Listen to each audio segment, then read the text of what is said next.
Mesdames et messieurs, votre émission On refait la presse ouvre ses portes sur la télévision républicaine. Cam10 aujourd'hui vous donne l'opportunité d'écouter davantage ce qui se dit ici et d'ailleurs à travers cette émission On refait la presse. Et pour décrypter cette actualité nationale et internationale, nous avons l'habitude, comme aujourd'hui en tout cas, de le faire avec nos aimables invités qui sont déjà installés sur le plateau. Nous commençons tout de suite et maintenant avec notre cher Nicolas Abena Cherné. Bon après-midi et bienvenue sur le plateau. Merci mille fois. Je tiens à féliciter la chaîne républicaine que vous êtes parce que maintenant vous êtes dans la cour des grands. Dans la cour des grands, je me félicite et je félicite aussi tous les téléspectateurs qui jusque-là ne vous ont jamais lâché. Je sais qu'à partir du moment où on a basculé sur satellite, c'est qu'on a un contenu assez intéressant, écouté, analysé, scripté, et que vous allez devenir d'une façon incontestable des incontournables du microcosme média camerounais. Je m'en félicite. Et pour cela, je dis, je suis heureux d'être là sur cette chaîne républicaine. C'est l'honneur, l'honneur partagé. Surtout, hier, vous avez regardé la rencontre au stade Amadou Ahidjo, oui. Le match de revoir. Il est rassurant en tout cas. Il est rassurant plus d'un titre parce que, une fois de plus, je suis heureux qu'on ait un nouvel équipementier. Ça veut dire un modèle de management, un nouveau modèle de management auquel nous devrions nous habituer, c'est-à-dire la performance.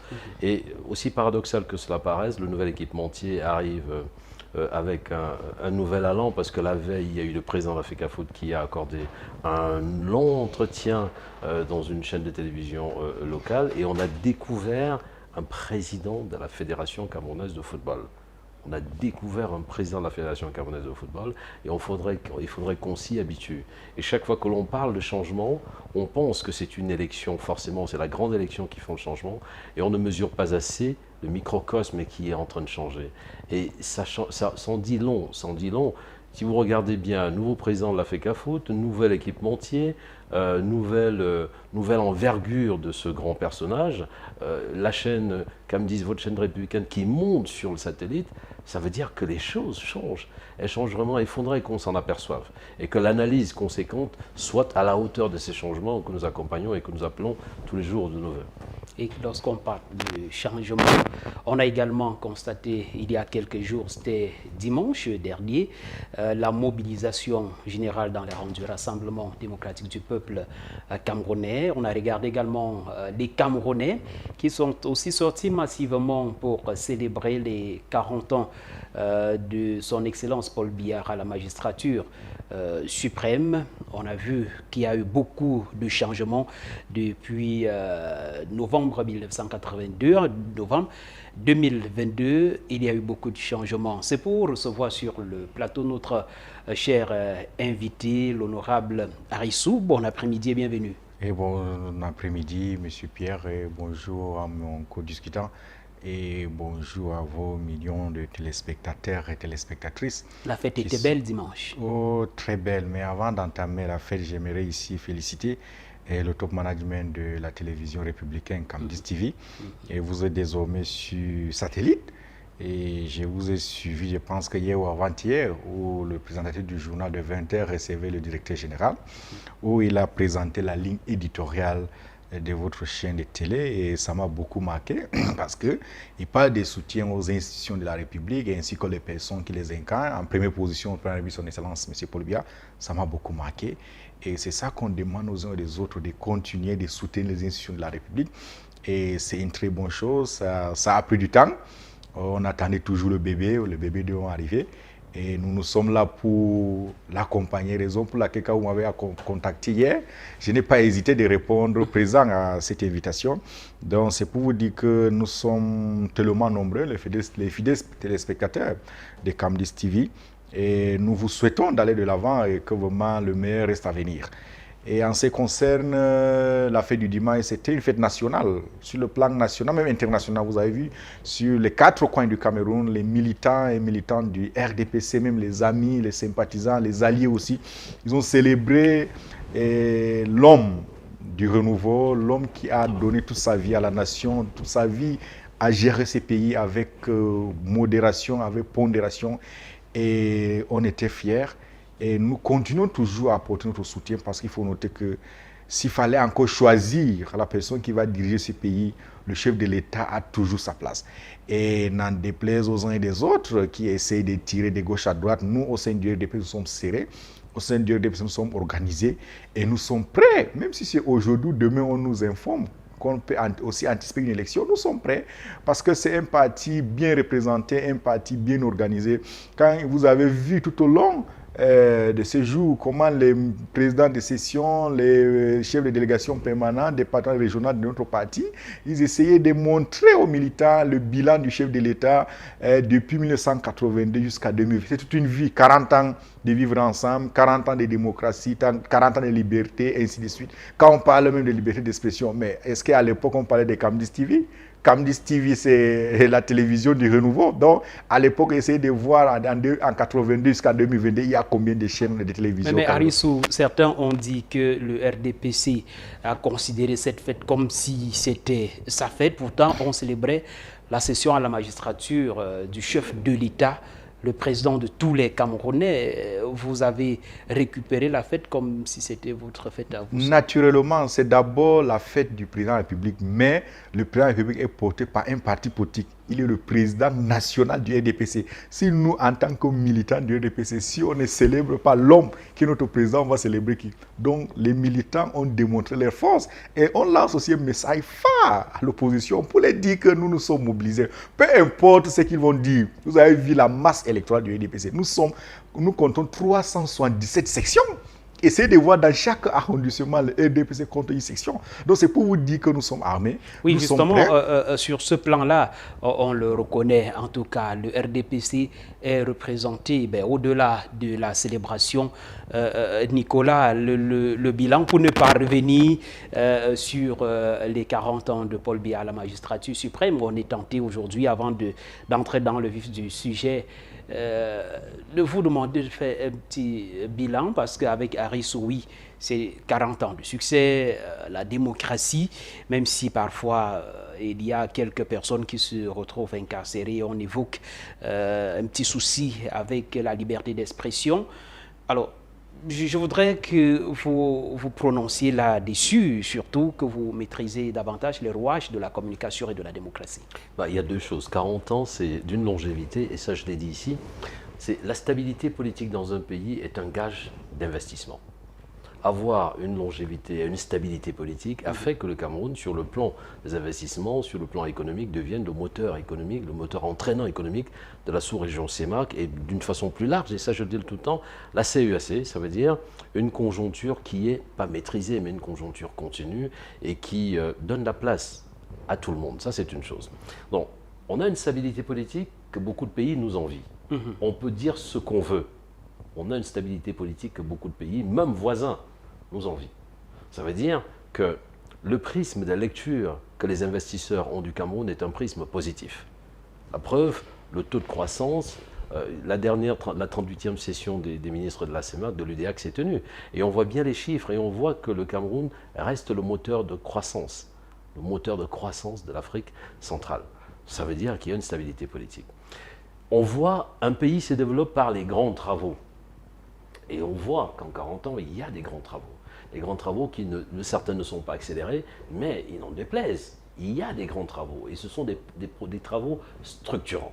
Donc, ils structurent l'économie et ils structurent la politique.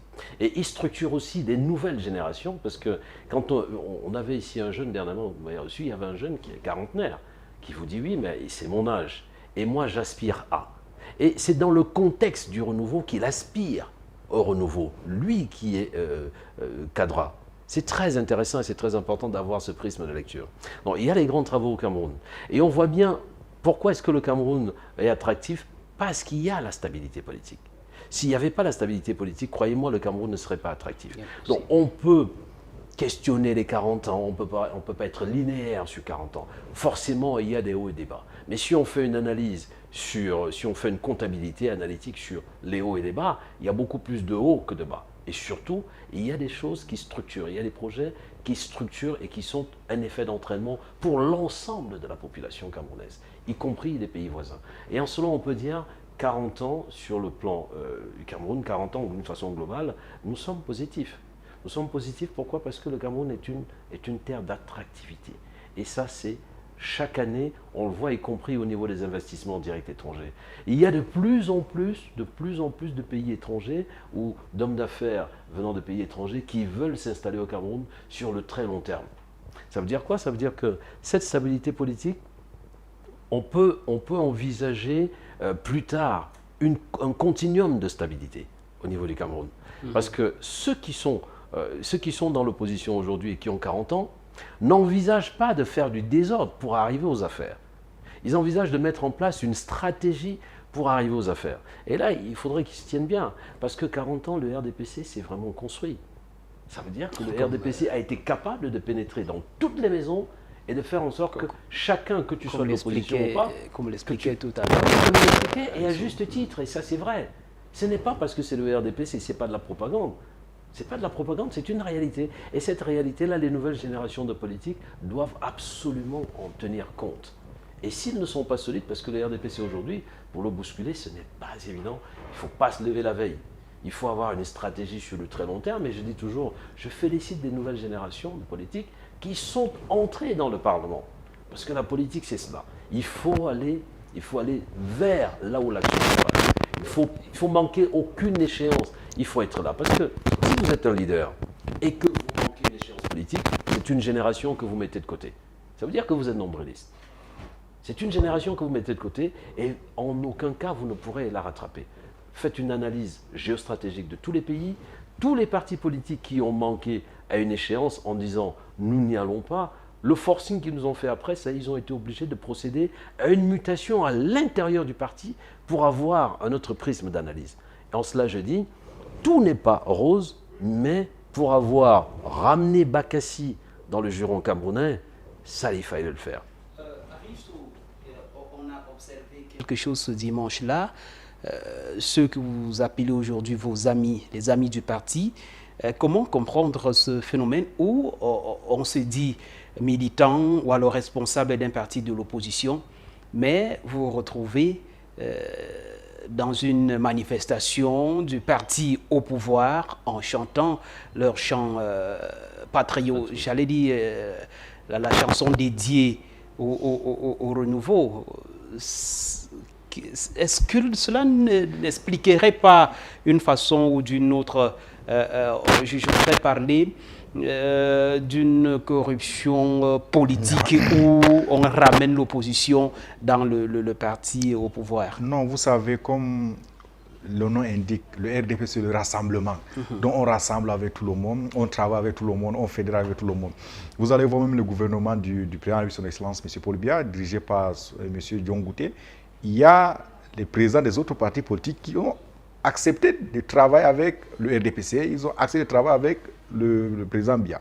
Donc il est normal qu'on célèbre l'homme, on les invite en tant qu'alliés politiques, parce que quand vous essayez de voir sur le plan international, même les leaders qui sont sur place, ils essayent d'appeler les uns et les autres pour travailler ensemble. Et c'est ça que le chef de l'État parle de la démocratie. La démocratie ne veut pas dire que la dictature. Une démocratie, c'est lui qui montre un bon exemple, dit qu'on nomme au sein du parti, tout le monde a sa place. On célèbre... Non, attendez, j'ai fini. Oui.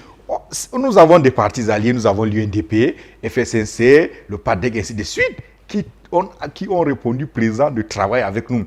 Comment donc le jour que nous on célèbre l'homme du renouveau, c'est normal qu'on les appelle pour dire que venez, on travaille ensemble. Mais s'ils disent qu'aujourd'hui qu'ils démissionnent de leur parti, ils rejoignent le RDPC, ils sont toujours les bienvenus. Mais est-ce qu'il ne serait pas peut-être judicieux de dissoudre le parti pour adhérer ou alors pour militer une fois dans le RDPC? Non, vous allez voir ces partis alliés, ils disent souvent que c'est l'élection présidentielle, ils demandent à leurs candidats de voter pour le RDPC. Mais si c'est les élections législatives, municipales, sénatoriales, ainsi de suite, ils demandent à leurs militants de voter les partis. Donc, c'est pour ils peuvent rester dans le RDPC et avoir les communes.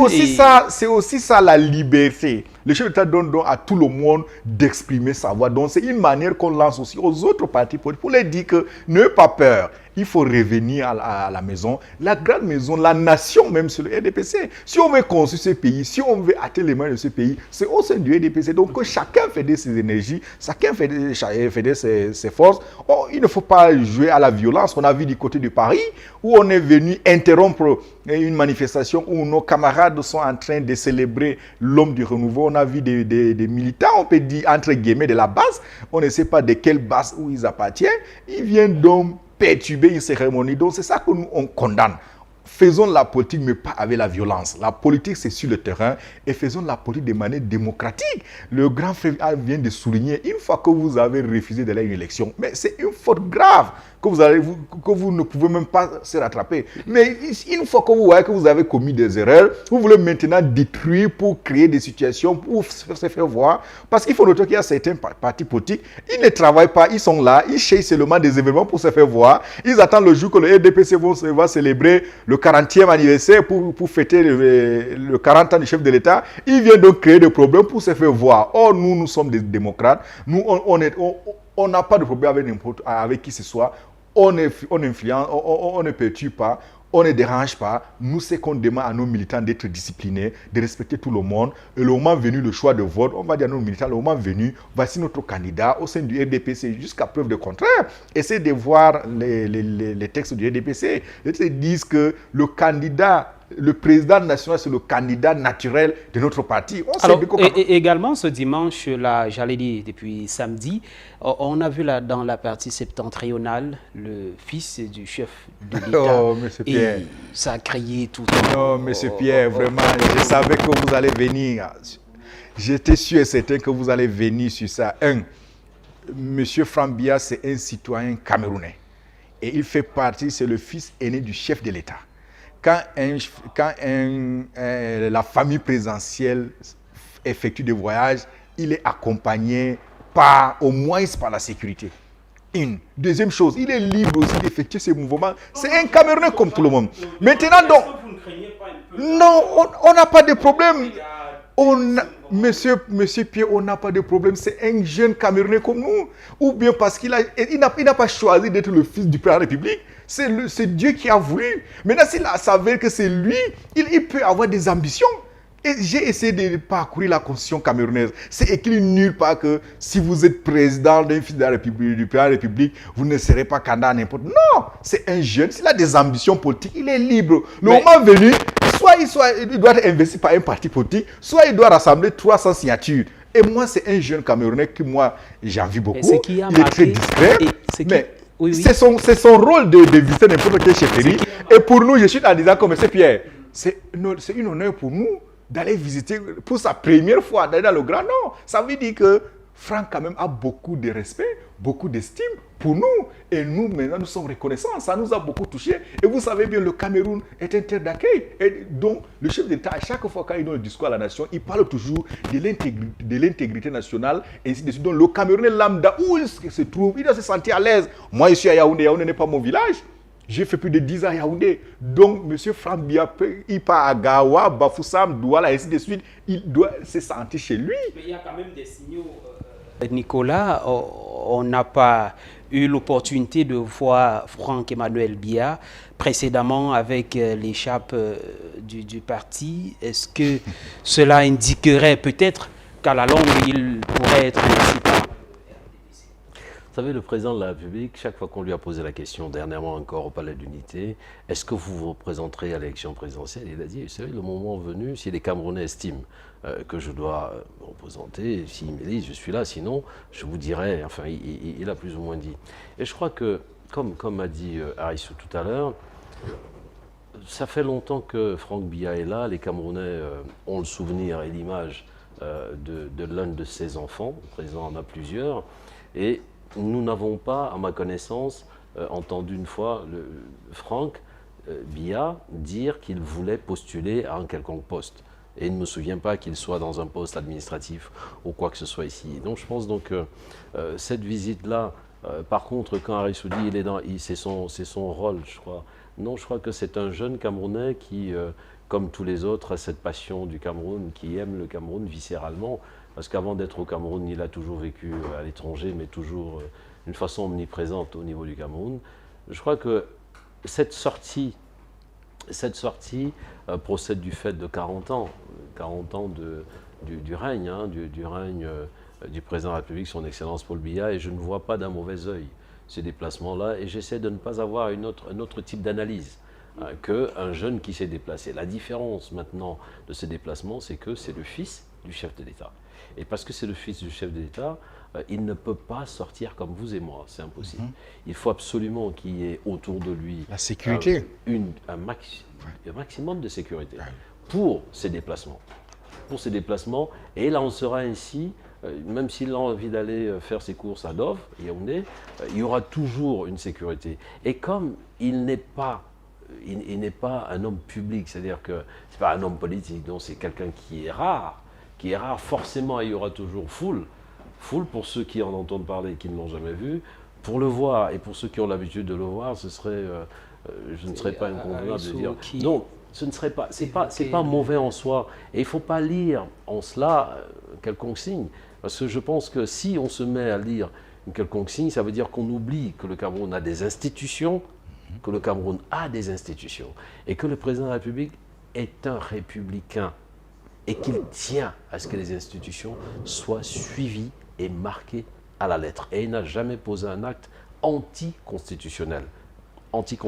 Là, il faudrait un peu éviter... C'est clair, surtout qu'on ne vous voit pas régulièrement avec des échappes des partis politiques. Si demain matin, on voit M. Nicolas Bina avec l'écharpe du SDF, certainement on va se poser des questions. C'était pour reprendre la transition et on reviendra sur le plateau. On prend la transition justement pour aller en kiosque, voir ce que nos confrères de la presse écrite ont proposé ce jour.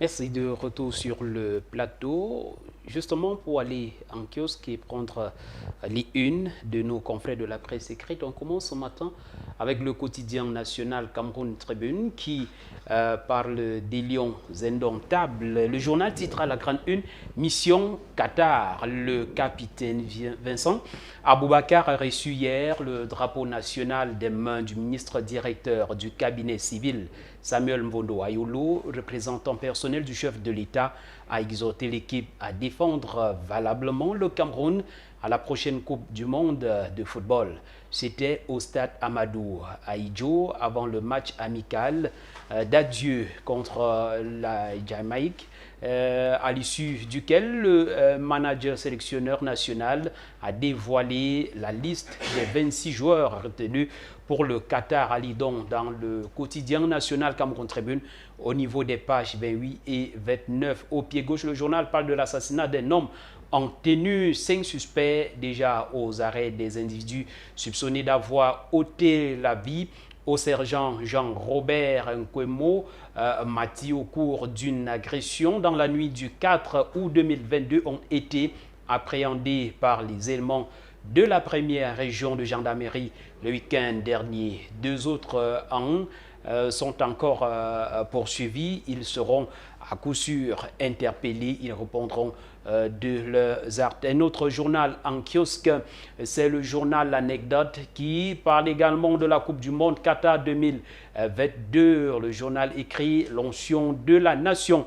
Le chef de l'État, représenté par son directeur du cabinet civil, a donné la bénédiction ancestrale nationale aux gladiateurs nationaux de la reine Qatar. C'est à lire dans le journal Anecdote de ce jour. En kiosque également, le journal financier d'Afrique, le bi-hebdomadaire d'information économique, parle de la conjoncture, la dépréciation de la monnaie augmente la dette publique de 573 milliards de francs en un an. L'euro, la monnaie fixée du franc CFA, a perdu 19% de sa valeur par rapport au dollar, ce qui a renchéri la dette du Cameroun entre septembre 2021 et septembre 2022 selon la Caisse autonome d'amortissement. C'est à lire dans le journal financier d'Afrique.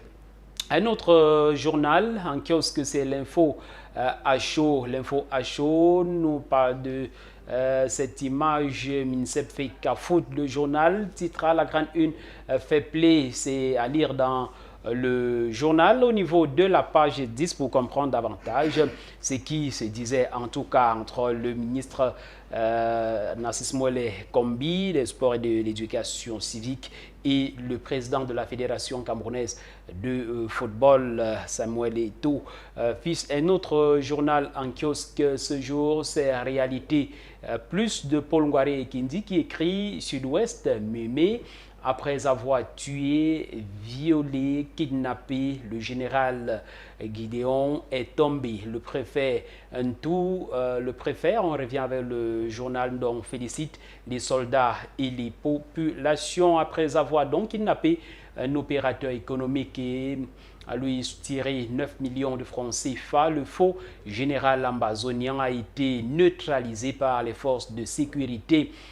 Il a donc trop tué, violé, kidnappé dans la Mémé et sur Lars Kumba Boya, indique le préfet Chamberlain Ntou, donc qui a tiré un coup de chapeau aux véreux ou alors aux soldats et aux populations de cette partie du pays. Le journal n'a pas manqué au pied droit de nous amener à Yaoundé 4 pour souhaiter la bienvenue à Lonqueux qui offre un complexe commercial moderne au marché d'Ekounou, non loin des locaux de Camdis Télévision. Et au pied droit, on parle de Money Smart 32, Cameroun-France, le défi de l'histoire, comment anticiper sur la fin programmé de l'histoire du Cameroun, à lire au niveau des pages 4 et 5 du journal Réalité Plus de ce jour. En kiosque, également, le journal Le Quotidien. Le Quotidien de ce jour parle de l'an 40 du renouveau. Un seul titre, en tout cas, c'est le grand titre. Et si Paul Biya était prix Nobel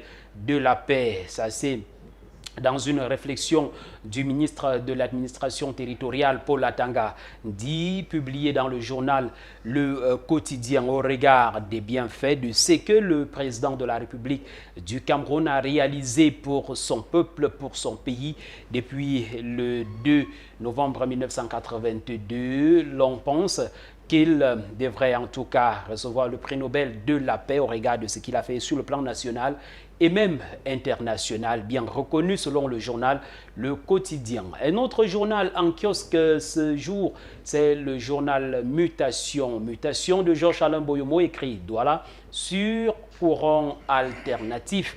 La capitale économique vit au rythme de délestage sévère depuis plusieurs semaines. L'impact sur les ménages et les industries, à lire au niveau de la page 5 du journal qui au pied parle de Jean-Marie Abouna. La position de Yaoundé Prébier est source d'oubli selon le maire Jean-Marie Abouna. Et au pied, comme on peut lire, Stop Injustice, Free, Parfait Siki. Plusieurs journaux évoquent le cas de Parfait Siki qui souhaiterait qu'il retrouve sa liberté en attendant de toutes les façons les clauses de la justice. Un autre journal, c'est Eco News. Le quotidien parle de l'exécution du budget 2022. Le MINTP améliore le timing de la dépense. Au 30 septembre dernier, le taux d'exécution du budget du ministère des Travaux publics, on revient à atteindre les 80,6% par rapport aux années antérieures. Ce taux est-il en adéquation avec la qualité des travaux? C'est une interrogation du journal Eco News. En tout cas, les réponses se retrouvent dans ce journal au niveau de la page 5. Un autre journal en kiosque avec la technique. On prend le journal Forum Libre, centre emplisseur de gaz domestique à la grande une. Bameda aura sa part. Ça, c'est le journal Forum Libre qui nous donne cette information. Ce jour, dans le cadre de cette émission, on refait la presse. Et c'est à travers cette information du journal Forum Libre qu'on revient sur le plateau pour accueillir le doctorant en gestion. C'est doctorant en sciences de gestion. Voilà. Il faut le préciser. Mon cher Ngamo, bon après-midi et bienvenue. Bon après-midi et bonsoir à tous les téléspectateurs qui nous regardent. C'est toujours un plaisir de partager ce plateau. D'accord. Vous étiez dimanche à la célébration de l'enterrement. Naturellement, j'étais dimanche dans la vallée Juntem, en Bam, pour célébrer les 40 ans du renouveau. Notre père, le président de la nation. Malgré tout ce qui s'est dit autour, vous avez préféré célébrer le président de la République au moment où plusieurs jeunes comme vous prennent la route pour l'Occident et certains qui se réfugient dans des pays voisins, mais malheureusement sont pourchassés. Tous les pays ont des problèmes, hein, je vais le dire ainsi.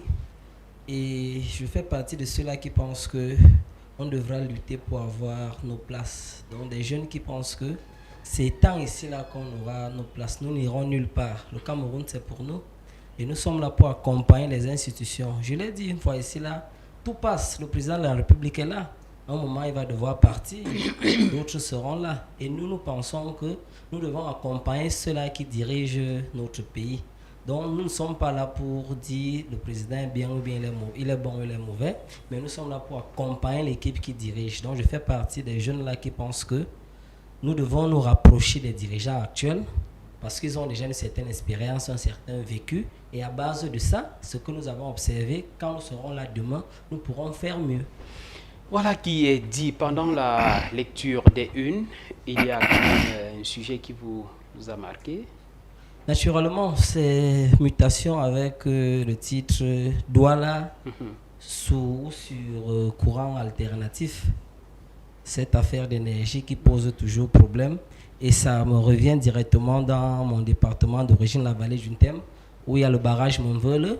La ville d'Ambam est toujours dans le noir. Ça nous fait mal, nous les populations ressortissants de cette partie du pays, sachant que nous abritons l'un des plus grands barrages hydroélectriques.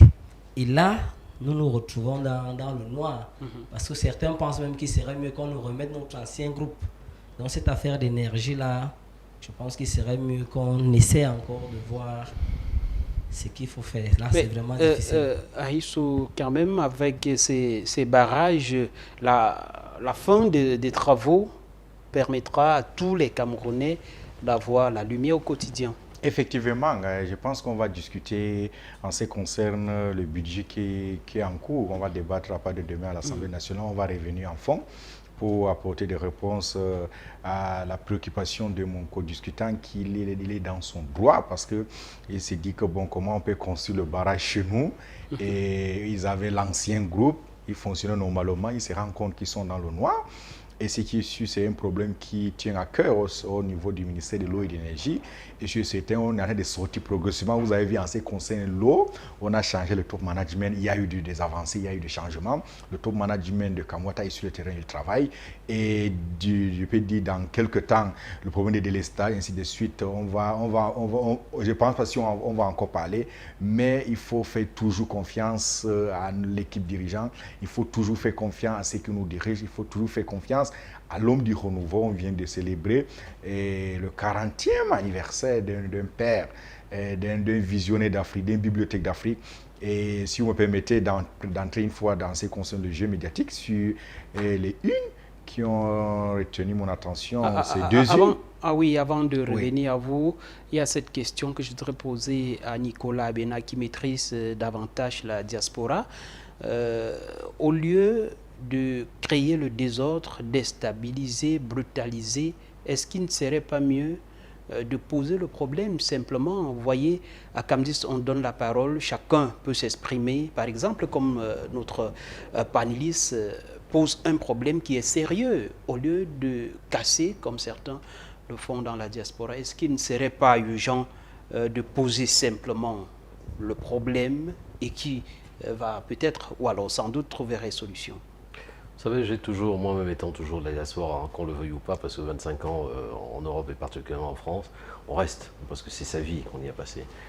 Je crois que les gens ont une façon, plus ou moins, chacun a sa façon de poser problème et de revendiquer, et je dis toujours, il faut faire très attention à la stigmatisation. Parce qu'au Cameroun, on a monté, enfin, quand je dis au Cameroun, je ne vais pas généraliser. Je veux dire que certains médias se sont permis de dire la diaspora positive et la diaspora négative. Non, il y a une diaspora, d'une façon globale. La diaspora a ses revendications. Si certains ont choisi de s'exprimer comme ils le font, je ne sais pas exactement quelles sont leurs raisons. Mais ils ont choisi ce modus vivendi, je dis, c'est regrettable, ce n'est peut-être pas ça qu'il faut le faire. Et certains me connaissent dans cette diaspora. Certains me connaissent dans cette diaspora, y compris parmi ceux qui posent des actes répréhensibles. Pourquoi? Parce que je les connais. Je connais, il y en a qui sont pères d'enfants, qui ont des entreprises depuis de très longues années. Pourquoi est-ce qu'ils ont choisi cette opposition dure et radicale, alors même que le pays dans lequel ils évoluent, qui est la France, l'opposition n'est pas aussi radicale, hein, et s'exprime au niveau de l'Assemblée nationale.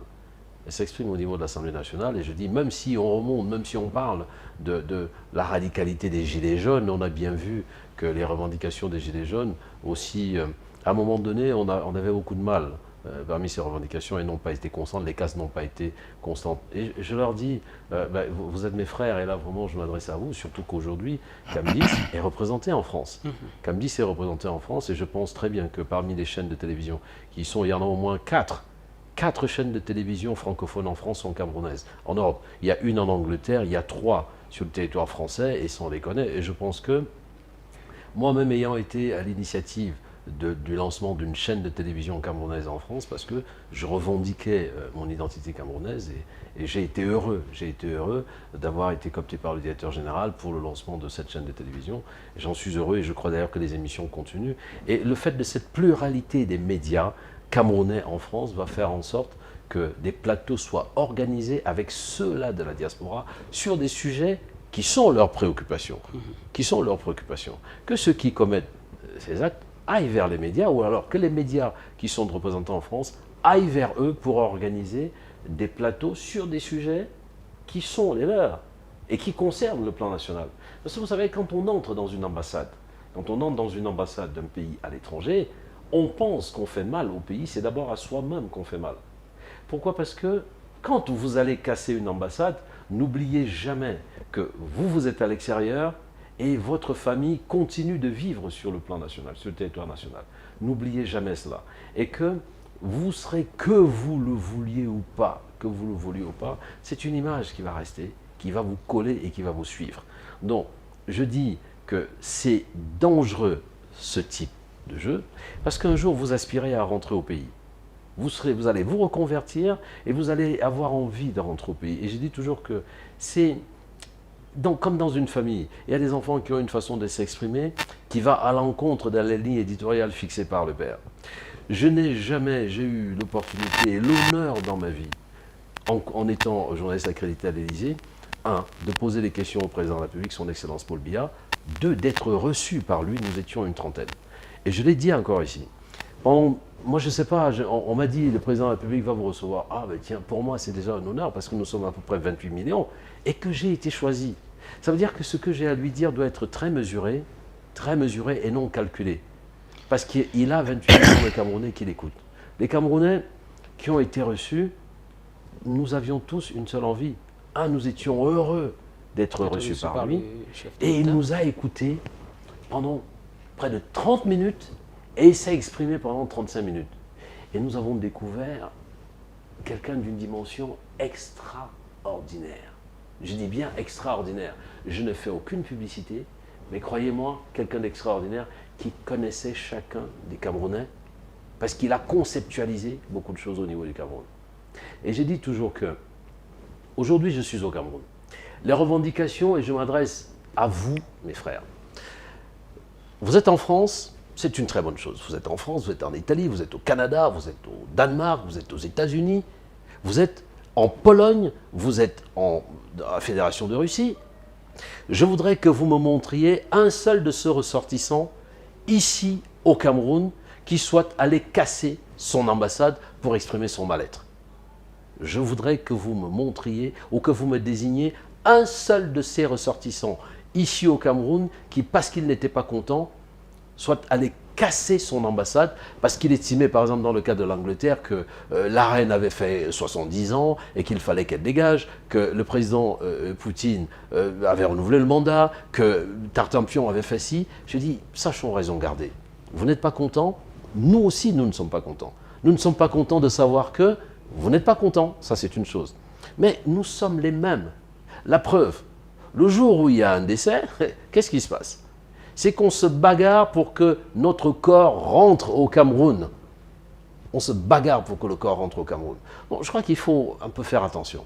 Nous avons l'âge et je pense que nos enfants ne doivent pas subir les émotions malencontreuses qui sont les nôtres.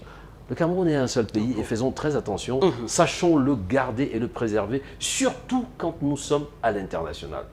Il y va de notre image et de l'image de notre pays. Voilà qui est dit, vous évoquiez tout à l'heure quelques-unes qui vous ont marqué pendant la lecture des unes. Oui, je pense que c'est le journal Le Quotidien qui a parlé du prix Nobel de la paix que vraiment le chef de l'État méritait. Et moi, je l'ai dit toujours que le chef de l'État mérite le prix Nobel de la paix.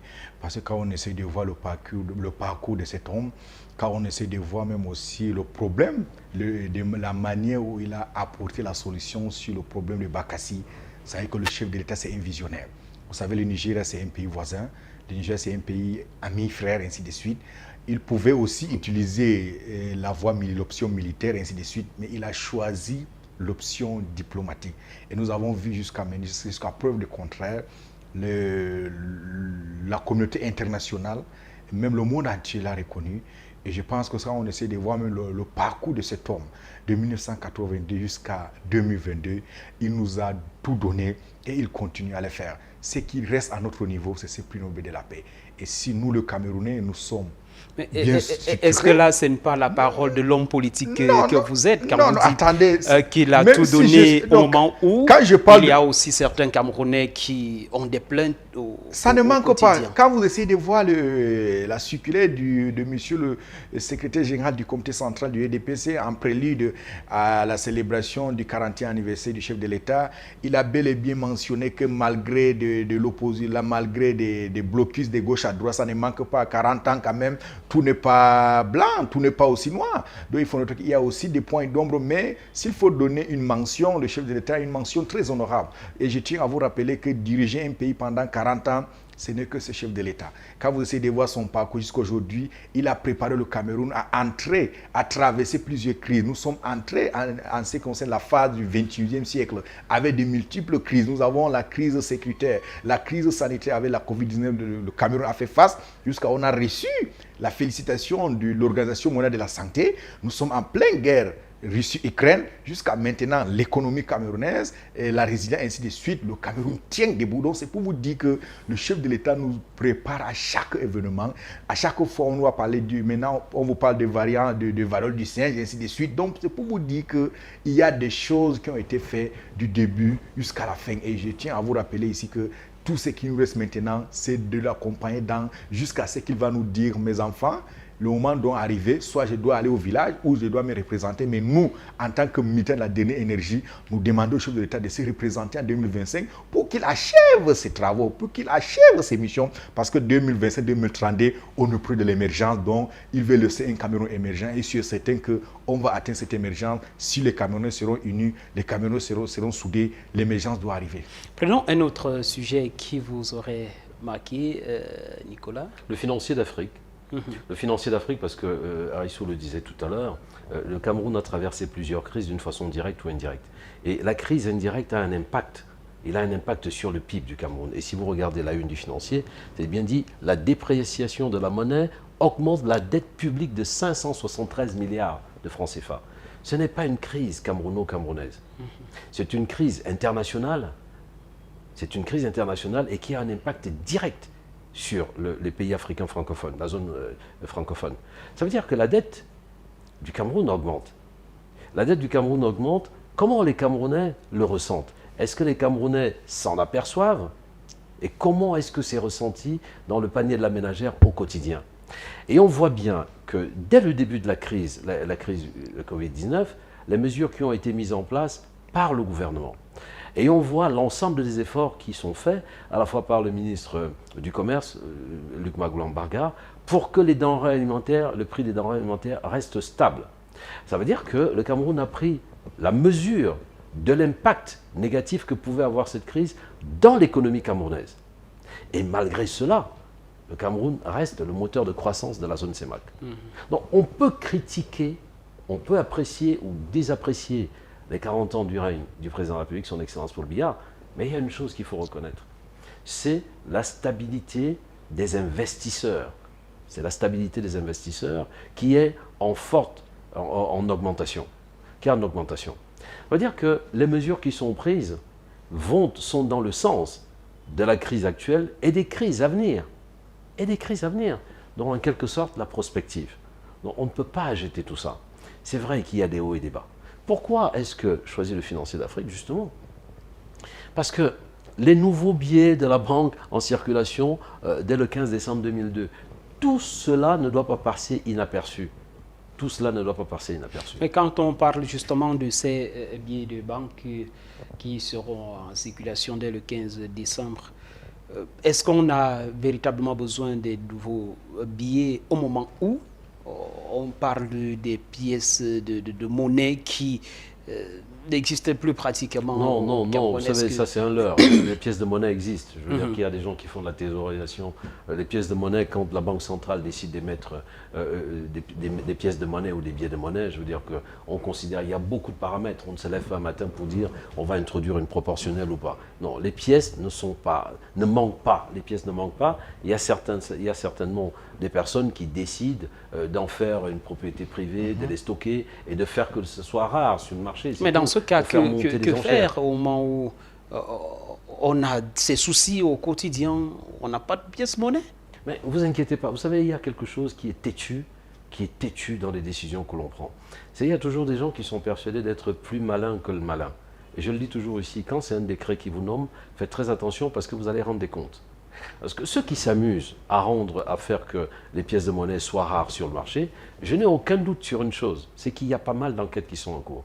Je n'ai aucun doute là-dessus. Il y a pas mal d'enquêtes qui sont en cours, et à un moment ou à un autre, les résultats des enquêtes seront connus, et ceux-là vont s'apercevoir qu'on était plus ou moins au courant. C'est pas qu'on a laissé faire, c'est on leur a donné l'opportunité de ne pas continuer de le faire, mais ils ont pensé qu'ils étaient tellement intelligents, parce qu'on peut questionner la Banque centrale sur l'émission des pièces de monnaie et l'affectation de ces pièces monnaie au Cameroun.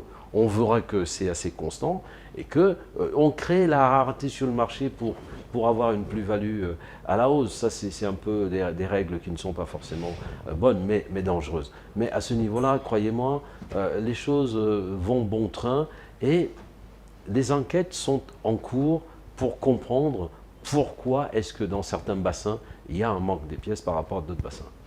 Un autre sujet pour finir avec la rubrique.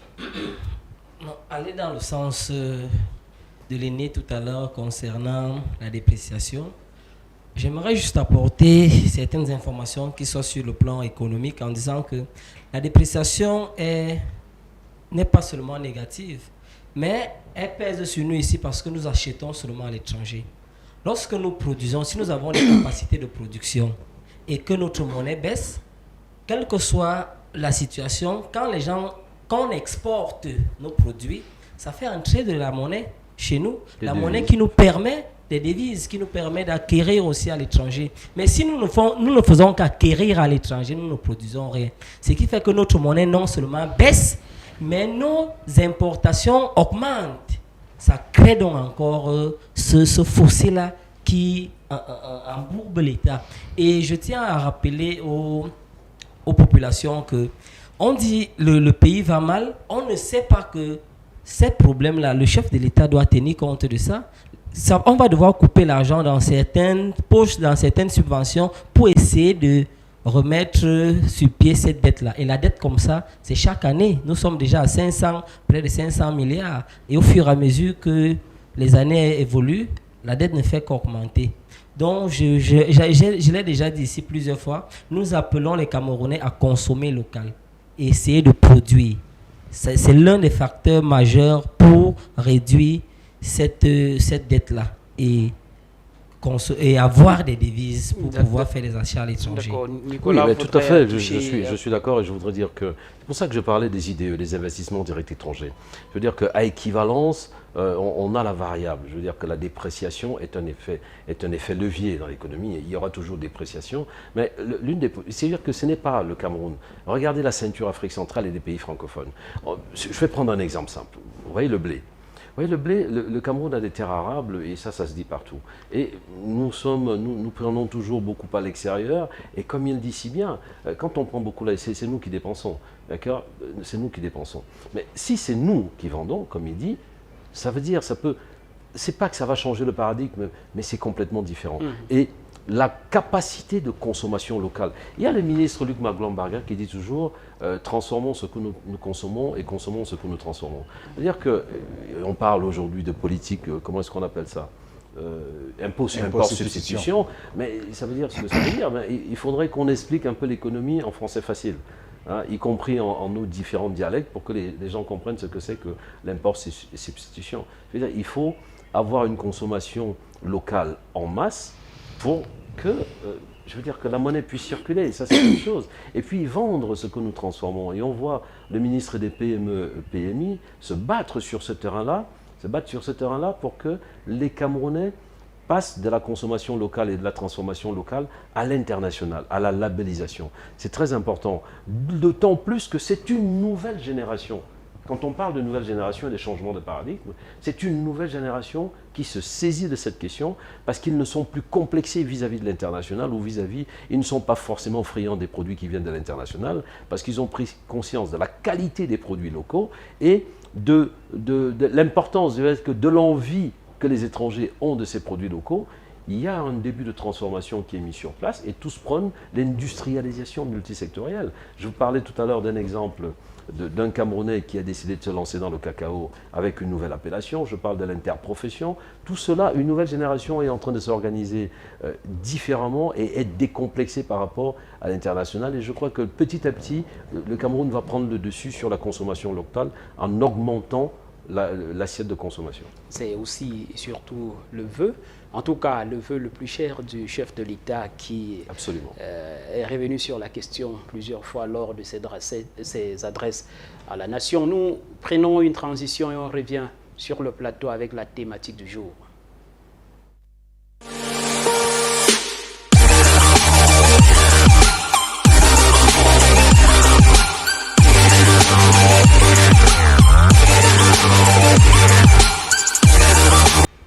De retour sur le plateau, demain, 11 novembre 2022, les parlementaires vont renouer avec l'hémicycle 6 au Palais des Congrès de Yaoundé. C'est la session de novembre baptisée session budgétaire Harissou.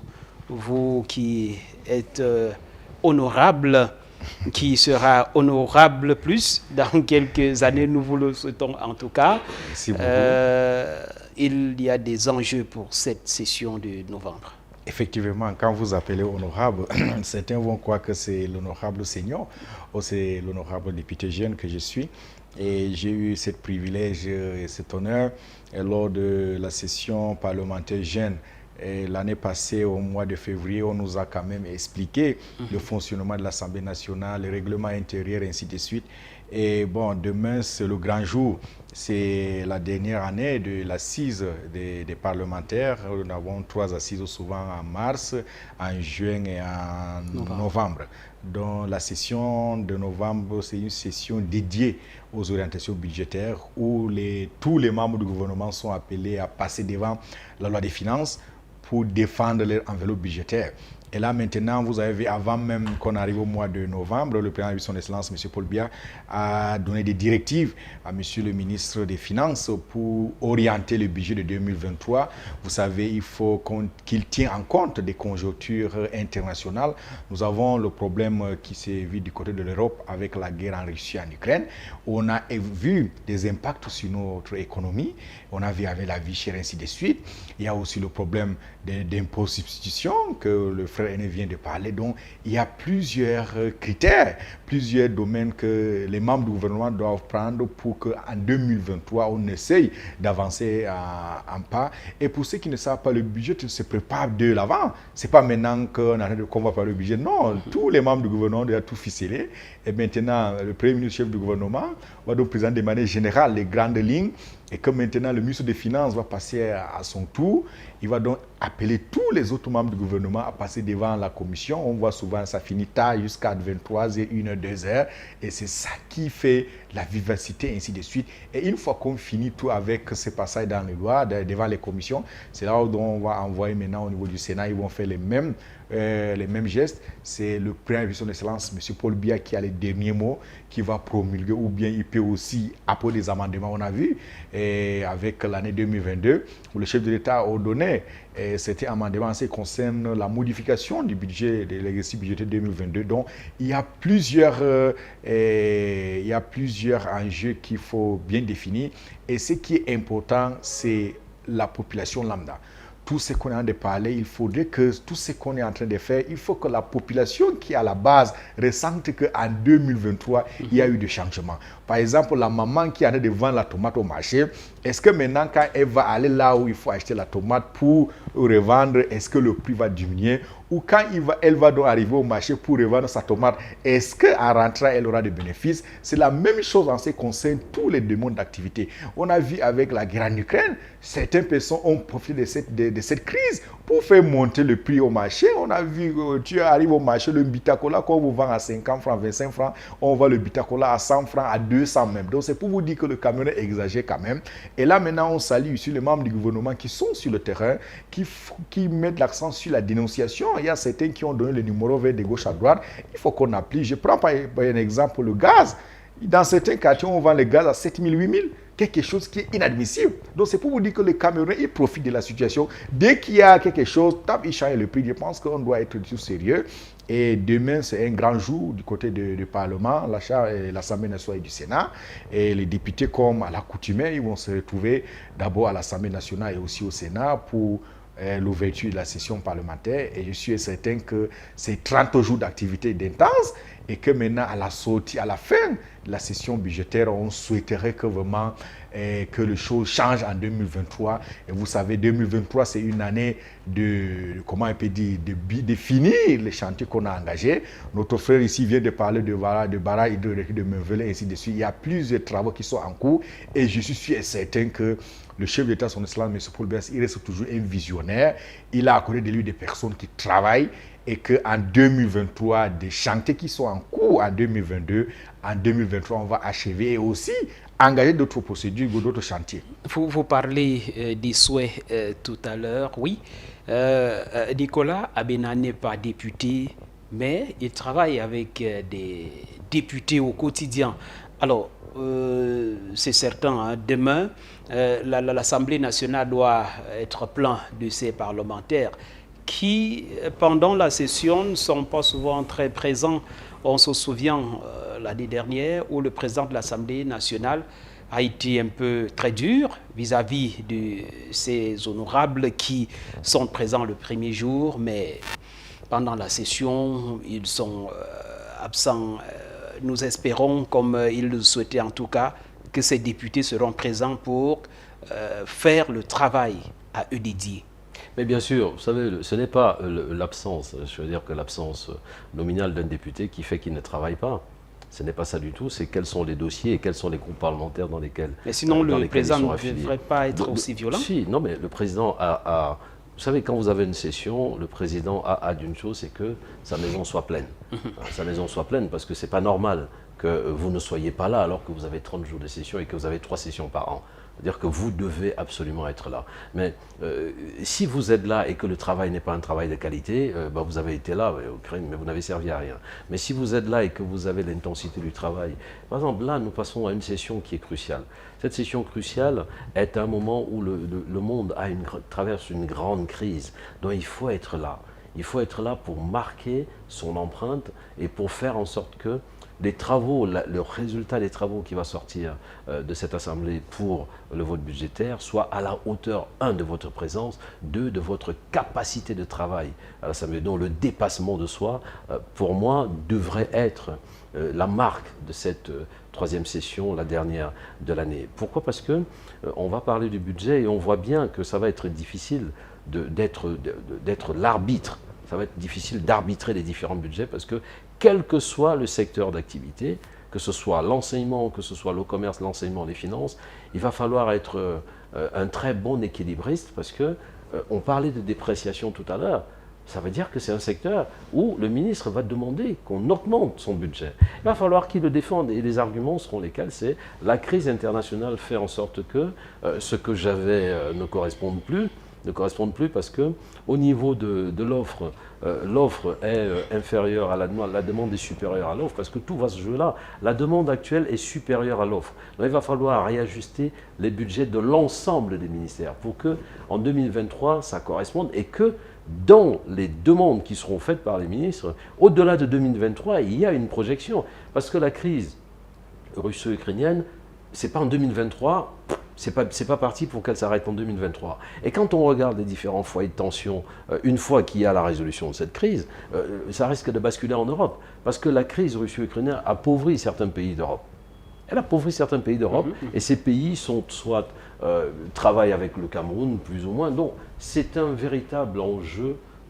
Cette troisième session qui concerne les budgets. Et il va falloir serrer fort. Et comme le frère le disait, le doctorant en gestion, il disait bien que, regardez bien, si nous continuons à acheter beaucoup plus que nous produisons, qu'est-ce qui se passe? C'est on augmente la dette. Donc, comment est-ce que les différentes politiques vont s'harmoniser, être appliquées? Ce que le ministre du Commerce dit, ce que le ministre Tiroma lui-même dit, c'est que l'enseignement doit correspondre au marché de l'emploi. Il dit, nous connaissons les résultats de nos écoles en ce moment, mais nous n'avons pas expérimenté une chose, il faut l'expérimenter. Donc tout cela, ça veut dire quoi? Ça veut dire qu'il a besoin de beaucoup d'argent pour que sa politique soit en adéquation avec le monde actuel, pour que ce soit à la fois flexible et que la prospective respecte un certain nombre de règles d'art. Donc c'est ce à quoi on va assister à l'Assemblée nationale et je n'ai aucun doute sur la présence déjà des députés parce que c'est leur mandat. C'est leur mandat qui est en jeu ou qui pourrait être en jeu au cas d'une absence prolongée. Parce que les députés aussi, je veux dire que leur absence ou leur présence ou leur qualité de travail fait l'objet d'un rapport auprès du président de l'Assemblée nationale qui prend acte de cela. Donc tout sera pas surveillé, tout sera observé pour que tout se passe dans le meilleur des cas. Pour que celui qui sorte vainqueur de ça, c'est le Cameroun, à travers le président de la République, son Excellence Paul Biya. C'est une session budgétaire bien attendue, au regard des crises que le pays traverse jusqu'ici sur le plan sanitaire. Le coronavirus n'est pas totalement extirpé de notre pays. Sur le plan éducatif, depuis l'année dernière, à ce souci avec les enseignants. Sur le plan sécuritaire, ces régions en crise depuis 2016 ont besoin d'être reconstruites. Il y a bien de choses. Ça veut dire que cette session est bien attendue, mon cher. Je dirais même que c'est la session la plus attendue. Vous savez, le budget, c'est le moyen par excellence de la mise en place de la politique d'une nation. Donc c'est à travers le budget que le gouvernement, le chef de l'État, le chef de l'État gère le pays. C'est à travers le budget que le chef de l'État implémente sa politique. Alors, le budget, simplement pour dire aux téléspectateurs, ce sont des prévisions. On prévoit ce qu'on va dépenser et on prévoit ce qu'on aura comme recette. Donc le Premier ministre ira à l'Assemblée nationale présenter ce programme. On appelle le programme économique, financier, éducatif, social et culturel. Donc ce programme doit tenir compte de tous les enjeux. Et vu l'actualité, comme vous l'avez dit tout à l'heure, c'est pas du lait à boire, c'est difficile.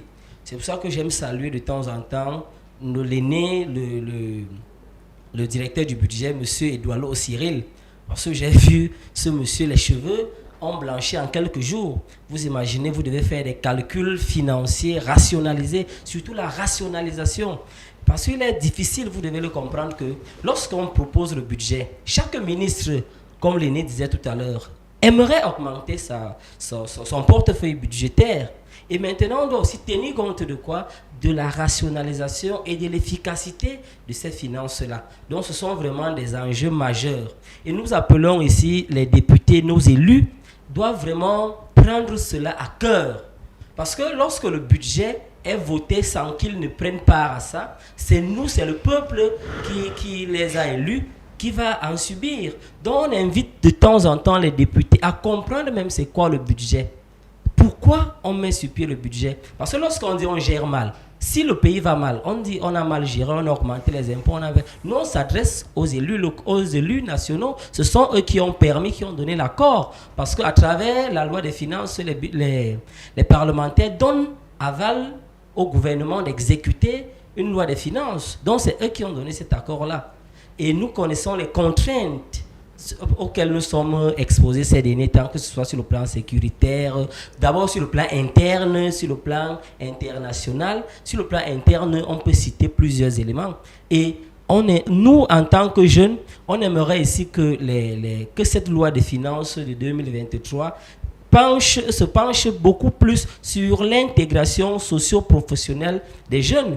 Nous n'aimerons plus avoir des formations qui soient, comme on le dit souvent, à long crayon, qu'on essaye d'accentuer la professionnalisation de l'enseignement, qu'on essaye de créer des formations qui ont plus vocation à être pratiquées sur le terrain, qu'on essaye de laisser l'affaire des CES, collège d'enseignement général, qu'on mette plus l'accent ici sur la formation pratique et professionnelle. Et aussi l'intégration de ces jeunes.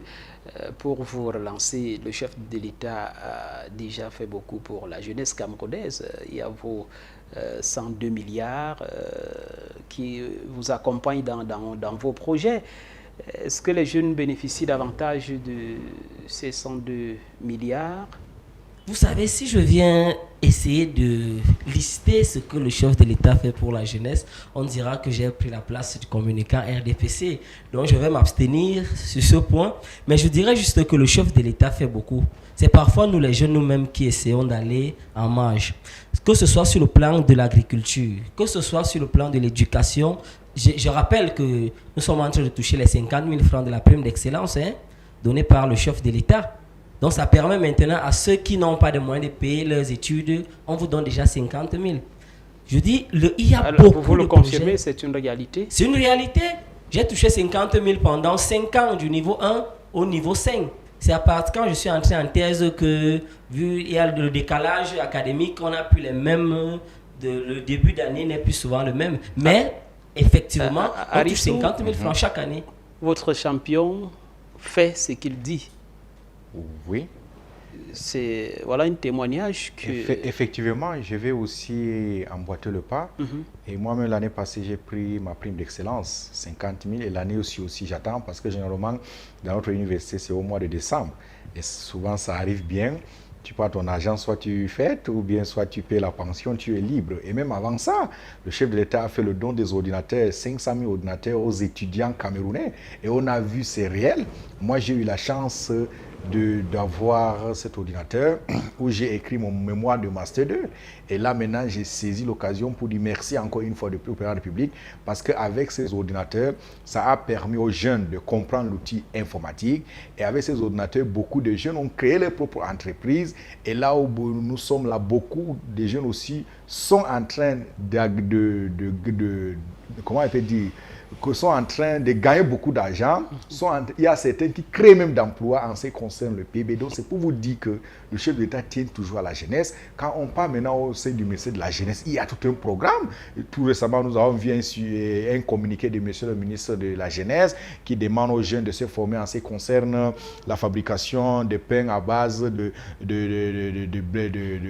farine locale, manioc, ainsi de suite. Donc ce sont des initiatives à saluer. Donc c'est pour vous dire que le chef de l'État tient toujours à la jeunesse. Et il y a aussi un point phare. Le 10 février, chaque année, le chef de l'État fait un point phare en ce qui concerne la décentralisation à l'occasion de la fête de la jeunesse. C'est un geste symbolique. Ça prouve que le président public, à chaque fois dans ses prises de parole, il tient toujours à la jeunesse. Et en 2018, quand il prêtait serment à l'Assemblée nationale, il a bel et bien dit aux jeunes d'être patients. Et il a dit que je suis au courant de vos préoccupations et le mandat qui est en cours, je vais faire ce mandat avec vous. Ça n'a pas fait 2 mois, 3 mois, 4 mois. On a vu des jeunes qui ont accédé à certaines responsabilités. Donc c'est pour vous dire que le chef de l'État tient toujours à la jeunesse. Donc, ce qui reste à notre niveau, on doit être organisé. Tout récemment, on a lancé le renouvellement des bureaux, des conseils nationaux de la jeunesse, ainsi de suite. C'est une manière aussi d'appeler aux jeunes de s'organiser, ainsi de suite. Donc, c'est pour vous dire qu'il y a des travail qui est fait en amont et en aval. Maintenant, oui. Pour ne pas sortir totalement du sujet, pour rester à l'Assemblée nationale avec ses députés, qui vont reprendre le chemin de l'hémicycle demain. Donc on pense en tout cas que le rôle du député, au-delà de contrôler l'action du gouvernement, devrait en tout cas proposer des lois, vote des lois à l'Assemblée, mais semblerait-il, votre parti, ce sont les députés de votre parti qui proposent des lois qui sont retenues à l'Assemblée. Bon, attendez un peu. Quand vous parlez de l'Assemblée nationale, c'est la majorité qui gagne. 180 députés, le RDPC a combien? Si vous êtes majoritaire, n'importe quelle loi que vous déposez sur la table, ça passe comme la lettre à la poste, M. Pierre. Donc c'est une manière... Ça ne peut pas créer des frustrations? Non, ce n'est pas l'affaire de frustration. Au sein du RDPC, au sein des parlementaires de l'Assemblée nationale, chaque parti politique a un président d'un groupe parlementaire. Le RDPC a un groupe parlementaire. Et maintenant, c'est au niveau du groupe parlementaire que tout se décide. Maintenant, quand vous êtes député du RDPC, vous avez pour rôle de défendre les idéaux, de défendre les initiatives, le projet d'accompagner le président national du RDPC, d'accompagner le chef de l'État. Imaginez par exemple, dès qu'une loi arrive au niveau de l'Assemblée nationale, la loi arrive d'où? Du côté de la présidence de la République, que le chef de l'État dépose telle loi. Par exemple, la loi qui va autoriser le président de la République à ratifier tel accord avec tel pays et tel pays, on dépose à l'Assemblée nationale.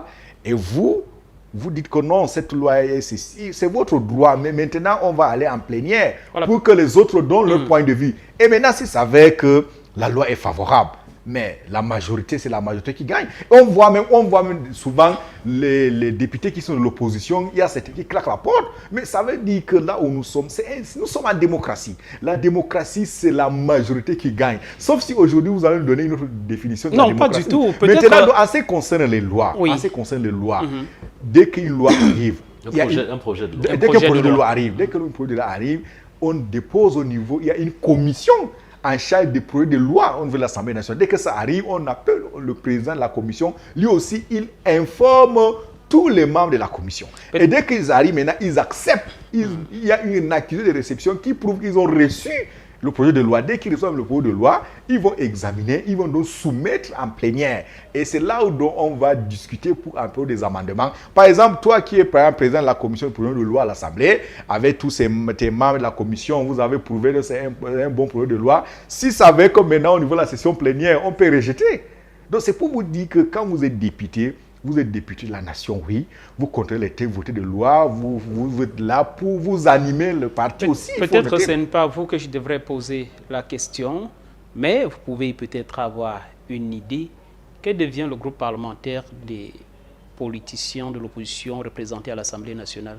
Mais quand vous me demandez, pour avoir un groupe parlementaire, il faut un nombre prérequis de députés. Et au sein de l'Assemblée nationale, ce n'est que le RDPC qui a un groupe parlementaire. Les autres n'ont pas de groupe parlementaire. Mais ils ont bien voulu organiser un groupe parlementaire. Non, attends, la dernière fois. Oui, pour avoir un groupe parlementaire. Semblerait-il c'est le RDPC qui a étouffé? Non, ce n'est pas le RDPC. Vous savez, on ne tout pas. Tout doit être légal. pour faire un groupe parlementaire, il faut d'abord être député d'un parti politique. Si par exemple vous êtes député du RDPC, il faudrait que vous atteigniez au moins le quota, le quorum. Le quorum, je pense que c'est 16 membres. Si il vous n'avez pas atteint le quorum. Le PCRN, mais il a le SDFDP, ils avaient atteint, ils ont... Je crois qu'il faut regarder les textes. Hein. Il faut vraiment regarder les textes qui régissent le fonctionnement de l'Assemblée nationale. Le texte qui régit, monsieur... Non, ce que je voudrais dire, c'est qu'il faut rester un peu légaliste quand on parle de l'Assemblée nationale et ne pas vouloir faire croire certaines choses à l'opinion publique qui n'a pas forcément connaissance de ces textes-là. Et si on regarde les textes de l'Assemblée nationale qui vous disent que pour avoir un groupe parlementaire, voilà la démarche à suivre, ça ne sert à rien de faire des vents contraires. Sauf si vous décidez, vous, de proposer le changement de fonctionnement de l'Assemblée nationale. À partir de là... Qui ne passera pas. Ce n'est pas qui ne passera pas. Et comme il disait tout à l'heure, c'est très difficile. C'est très difficile. Pourquoi? Parce qu'on a un parti, quand vous avez une majorité des députés à l'Assemblée nationale et que les autres en ont 2 ou 3 et qui n'arrivent pas à se constituer en groupe parlementaire, et que si les textes vous permettent, si les textes permettent aux partis de l'opposition de former un seul groupe parlementaire, je dis bien, si les textes permettent aux différentes représentations à l'Assemblée nationale de former un groupe parlementaire, d'atteindre ainsi le quota, alors je pense que le problème ne se pose pas. Mais si les textes ne le permettent pas, alors le problème se pose. Donc le problème n'est pas d'atteindre le quota, c'est quels sont les textes qui régissent le fonctionnement de l'Assemblée nationale. Sont-ils favorables ou pas? Faut-il bouger les lignes ou pas? Oui, bien sûr, il faut bouger les lignes, sinon on aura l'impression que c'est le parti majoritaire qui fait passer les textes de loi, c'est lui qui fait le dumping à l'Assemblée nationale, et croyez-moi, les débats sont très animés à l'Assemblée nationale, oui, y compris des partis de l'opposition qui ne sont pas là, qui ne sont pas des béni-oui-oui à l'Assemblée nationale. En observateur de la société éditorialiste, voyez-vous, ils ont essayé du côté de l'Assemblée nationale avec ses membres, ses politiciens de l'opposition.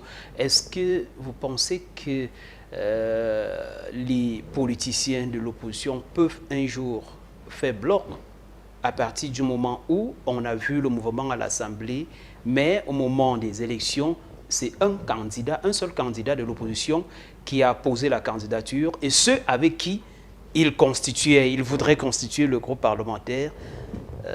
Non pas voter, il est resté avec sa voix. Vous savez, un homme politique, c'est un homme de conviction. Il n'y a pas de politique fiction. Quand vous faites de la politique fiction, ça ne marche pas. Quand vous décidez de faire de la politique, c'est un job à 100%. Vous décidez de faire de la politique. Vous ne pouvez pas faire et la politique et le business. Si vous êtes un homme d'affaires et vous devenez un politicien, il sera difficile que vous soyez un bon politicien. Si vous êtes un politicien et vous devenez un homme d'affaires, il sera difficile que vous deveniez un homme d'affaires. Donc la politique est quelque chose de très sérieux. Et ce n'est pas un coup d'épée dans l'eau. Quand vous décidez de vouloir faire changer les choses, vous devez vous assurer que ce n'est pas devant les caméras que vous allez le changer, que beaucoup de travail est fait en amont. Et que ce que l'on va voir ne sera que... Et c'est ce qu'il disait. Il disait tout à l'heure que quand on va voter, quand on va aller à la session de novembre, mais le travail est déjà fait. Il va être affiné plus ou moins, mais 90% du travail est déjà fait. Donc, quand vous décidez donc d'aller à l'Assemblée nationale et dire on veut créer un groupe parlementaire, mais vous vous êtes entendu depuis longtemps dans les intercessions, comme maintenant, ce n'est pas pendant la session que vous allez essayer de vous entendre. C'est pendant les différentes intercessions et pendant des années et des années pour vous dire notre travail est arrivé à maturité, maintenant on peut y aller. Ça va donc éviter que vous aviez l'impression d'être tous d'accord et que quelqu'un sorte du feu de bois en disant « coucou, c'est moi ». Non, ça ne marche pas parce que les autres vont lui dire « attention, ce n'était pas le mot d'ordre de départ ». Il faut beaucoup travailler en amont et devenir un professionnel. Vous savez, il y a des professionnels de la politique, il n'y a pas des gens, il n'y a pas de déni-professionnalisme en politique. Il y a des gens qui ont des convictions politiques chevillées au corps. J'en connais un et j'ai l'honneur, je pense qu'il me prenne comme ami, où depuis des années, il a dit une seule chose. Mon parti politique a un seul mot d'ordre, c'est de soutenir. Mon parti politique, il est d'opposition, a un seul mot d'ordre, c'est de soutenir le président de la République et son initiative, et de l'accompagner. Ça veut dire quoi? Ça veut dire, pourtant, il a des députés à l'Assemblée nationale. Ça veut dire que ces députés ont un mot d'ordre, parce qu'il y a une seule chose qui nous réunit, c'est le Cameroun. Une seule chose qui nous réunit, c'est le Cameroun. Et quand on a des débats à l'Assemblée nationale, ceux que nous avons élus pour nous représenter ne doivent jamais l'oublier. Et dès lors qu'ils veulent faire cavalier seul, il y a toujours quelque chose qui ne va pas. Il évoquait tout à l'heure les discussions à l'Assemblée entre les membres du gouvernement et les députés. Cela démontre à suffisance le respect des principes de la démocratie au Cameroun. Naturellement, vous savez, en 90, je pense bien 90, oui, lors d'une interview, le chef de l'État avait dit « J'aimerais qu'on garde de moi l'homme qui a... » 82, avec Yves Mourouzi. Je pense Radio Monte Carlo. D'accord, si J'aimerais c'est ça. qu'on garde de moi l'homme qui aura apporté la démocratie et la prospérité à son pays. Vous voyez, le chef de l'État fait tout pour mettre sur pied la démocratie. Et ce débat, j'ai déjà eu la chance de passer là-bas une ou deux fois, il y a des débats sérieux. Ce qu'on dit, les gens s'opposent. On s'oppose vraiment. On pose des questions réelles au ministre. J'ai eu la chance de suivre le débat entre le ministre de la Santé publique, Manaouda Manachi, et les parlementaires sur la gestion des fonds Covid. Mais c'était chaud. À un moment, on se demande s'il y a un problème particulier entre les individus. Et on se dit donc, ça c'est la démocratie. Parce que c'est sur la base de ces questions, c'est sur la base de ces débats-là que naît la vérité. Et c'est sur la base de ça que vont naître des améliorations pour mieux gérer la situation future. Donc je pense bien que avec le régime financier entré en 2018, on a même introduit déjà le débat d'orientation budgétaire qui se passe en mi-mandat, d'habitude en juin ou en juillet, qui donne déjà ici là un certain sens de débat pour la préparation, comme l'honorable disait, avant le chef de l'État donnait directement la circulaire. Mais maintenant, avant qu'il ne donne cette circulaire, il y a d'abord un débat d'orientation budgétaire qui se passe au Parlement. C'est à partir de ces débats d'orientation que maintenant le chef de l'État va donner les directives au gouvernement. Le gouvernement monte le budget, ça vient à l'Assemblée et le débat est rude. Lorsque chaque ministre doit défendre, j'ai vu le directeur du budget rentrer les cheveux au vent parce que c'était dur. Il faut défendre des idées. C'est en tout cas le souhait. Nous sommes à la fin de l'émission. Honorable, merci d'être venu sur le plateau de On refait la presse. Merci, M. Pierre, mais je vais souligner une chose.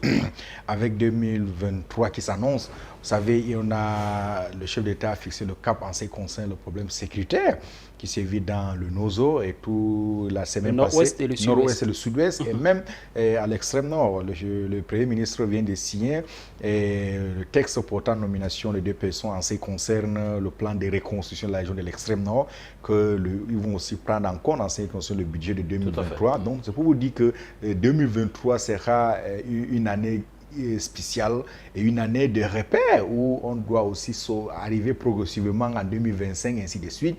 Et c'est pour vous dire, je chute en disant que le Cameroun c'est un terre d'attractivité, c'est une terre d'accueil. Le Cameroun c'est un beau pays et qu'il faudrait qu'on fédère nos énergies, on fédère nos forces pour construire ce pays parce qu'on a fixé le cap, l'horizon 2035 et je suis certain qu'on va atteindre cette émergence.